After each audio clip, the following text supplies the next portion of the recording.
19-year-old student living in Tucson, Arizona. About 2 months ago, I went through the most terrifying experience of my life.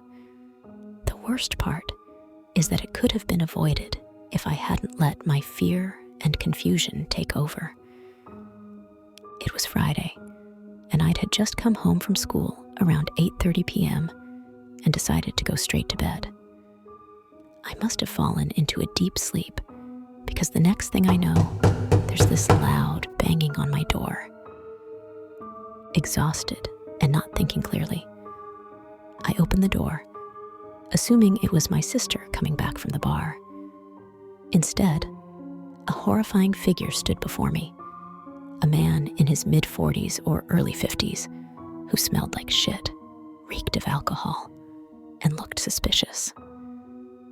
He asked for directions to a specific apartment unit, which happened to be in the next block of apartments.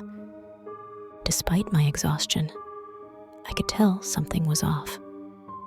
The man was clenching his fists in his pockets, as if holding something.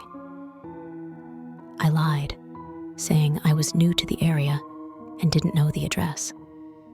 He gave me an angry, frustrated look before disappearing into the parking lot. I went back to bed and fell asleep instantly.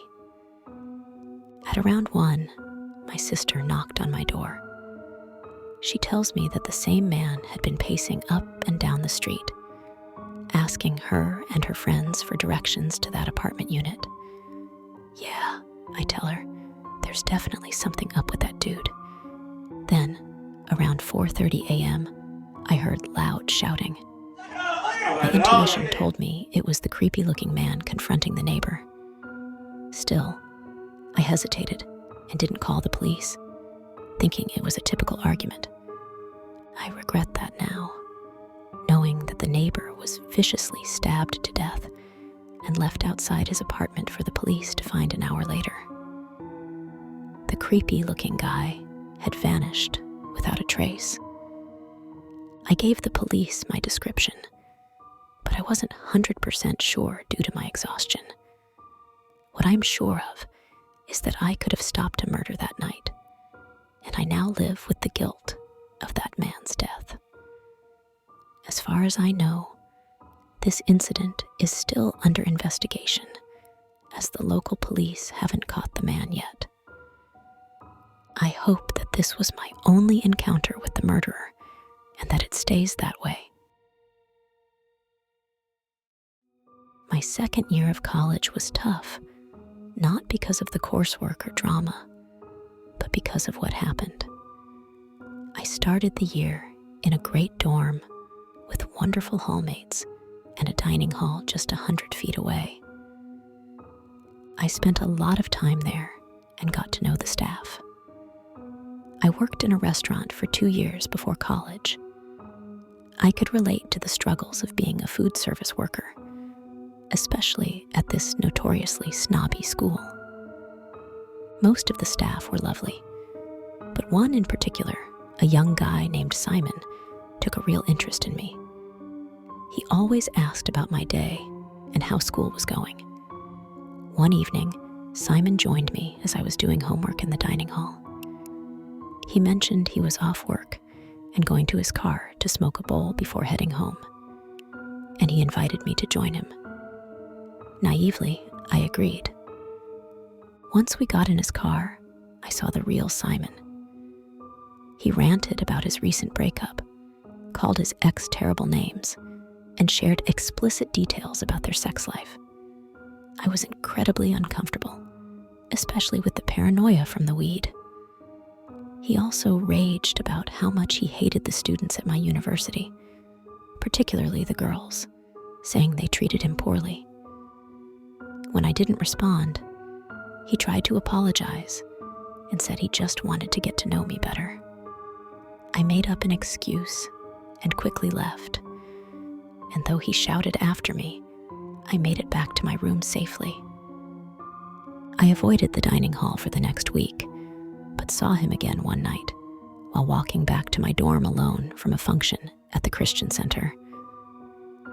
a black SUV started creeping along behind me. It was Simon's car. I began to run, and he sped up ahead of me. A man in a ski mask jumped out and grabbed me, struggling to get my wrists into handcuffs and drag me to his car. I screamed and fought back, managing to stomp on his foot.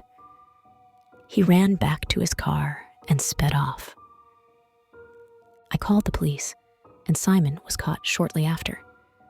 In his car, they found handcuffs, duct tape, and a knife. During interrogation, he confessed that he wanted to make someone feel pain like he feels. After an emotional testimony from me, he was convicted and sentenced to 40 years in prison with a 32-year suspension. This started happening a few months ago. I'm not very much into working out, but I occasionally run. I live in a gated community, but just outside is a major highway leading to the barren plains of Oklahoma. This highway separates my neighborhood from some of the local stores. One day, I went for my usual run to a nearby store.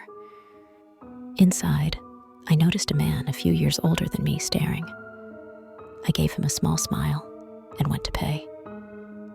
As I left the store, I saw him following me. I felt his gaze on my back as I put my water bottle in my small backpack. Running back through the rough neighborhood, a white car passed me, reversed, and the driver, the man from the store, asked if I needed a ride. I declined, but he persisted, getting angry when I refused again. He drove off, but later, I saw his car again, now with 3 men in the back seat. A few days later, the man showed up at my job at an office supply store. He never bought anything, just wandered around. One day, he started a conversation, asking my name, age, and if I had a boyfriend. I answered truthfully. His name was Alan. He was 25 and attended the local college. He looked annoyed when I said I had a boyfriend and couldn't go out with him.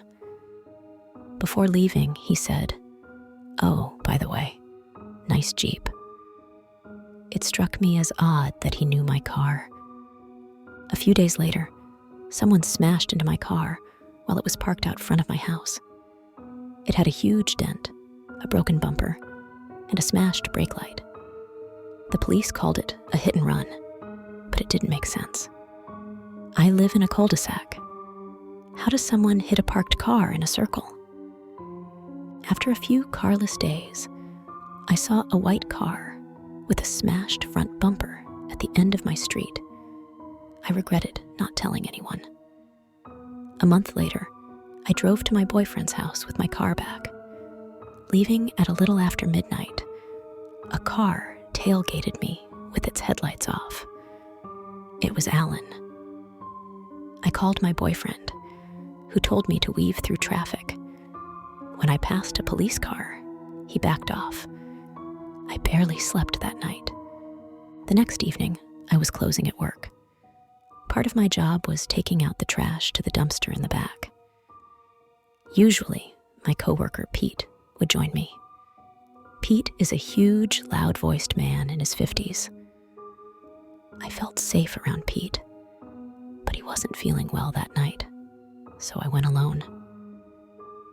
As I approached the fenced-off dumpster, I saw the white car parked nearby and the gate closing quickly. It could have been the wind, but my gut told me to stay away. I dropped the trash and hurried back inside, telling my manager and Pete what happened. My manager rolled his eyes, dismissing it as a bum looking for discarded cat food. Used to kicking out homeless people, he walked to the dumpster to check. Minutes later, my manager returned, his face grim. He ordered Pete to walk me to my car. Later that week, I learned what my manager had found: a man in his mid-20s hiding behind the dumpster.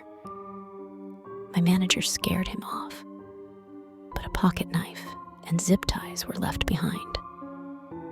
Worse, the man got into the white car's passenger seat before it sped off. I was terrified. I alerted the police and haven't seen the man or the white car since. Now, my boyfriend escorts me to and from work. I no longer run and always carry a small taser. I'm still struggling to regain my sense of safety. Maybe sharing my story will help. If something doesn't feel right, tell someone. Thanks for watching, and please subscribe.